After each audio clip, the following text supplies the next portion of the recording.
Assalamualaikum warahmatullahi wabarakatuh.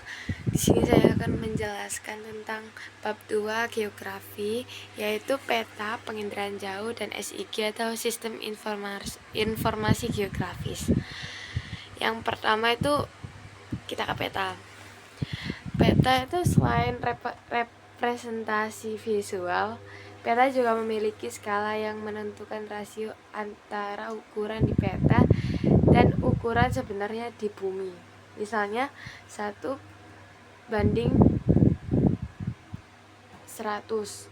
berarti 1 cm di peta atau sama dengan 1 kilometer di lapangan.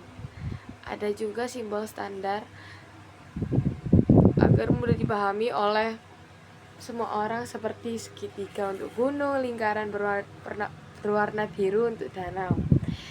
Jenis-jenis peta, ada jenis-jenis peta. Yang pertama ada peta demografi, menunjukkan jumlah penduduk, jenis kelamin atau pekerjaan per wilayah. Peta pariwisata itu menunjukkan objek wisata, tempat parkir, dan jalur perjalanan. Yang ketiga ada peta geologi, menunjukkan jenis batuan dan struktur bumi. Nah, contohnya itu di Surabaya ada peta rute Trans Jabodetabek yang menunjukkan halte, rute, dan waktu tempuh setiap trek. Ya. Terus yang kedua itu ada penginderaan jauh.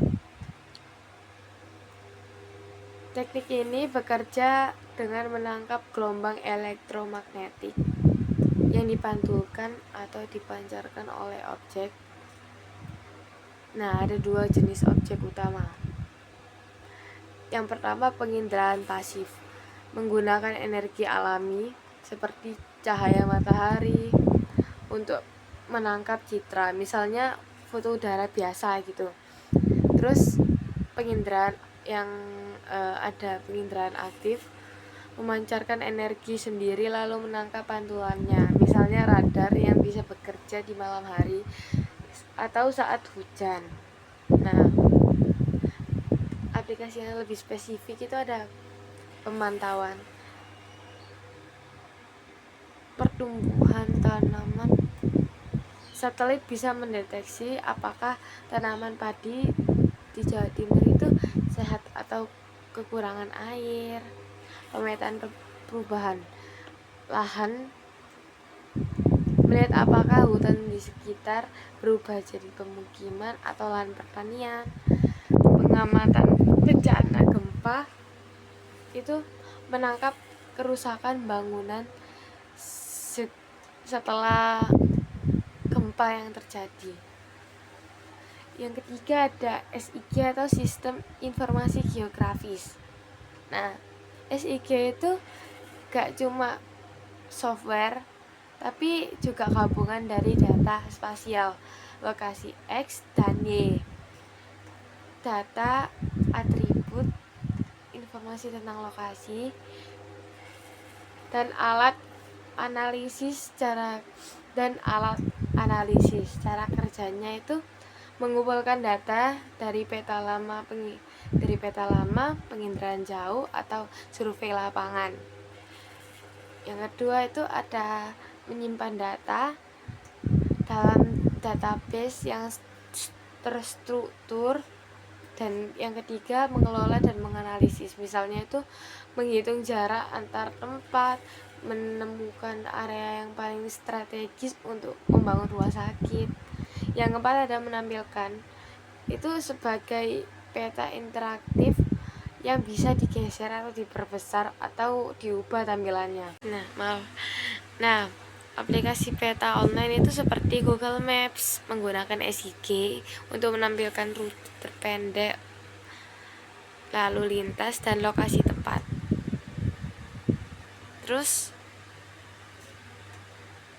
manajemen sampah di Surabaya. SIG digunakan untuk menentukan lokasi TPS yang paling efisien dan rute pengangkutan sampah. Perencanaan sekolah. menentukan area di Surabaya yang kurang akses sekolah agar dibangun sekolah baru. Terus hubungan ketiganya yang lebih mendalam itu, misalnya saat mau memantau banjir di suatu wilayah gitu, penginderaan jauh itu satelit mengambil citra terbaru area sungai dan pemukiman saat hujan, dan SIG memasukkan citra itu ditambah data ketinggian tanah, luasan sungai, dan jumlah penduduk di setiap kelurahan. Terus kalau peta itu, SIG membuat peta interaktif yang menunjukkan area yang tergenang, rute evakuasi, dan lokasi tempat penampungan yang kemudian digunakan oleh warga dan pemerintah. Terima kasih.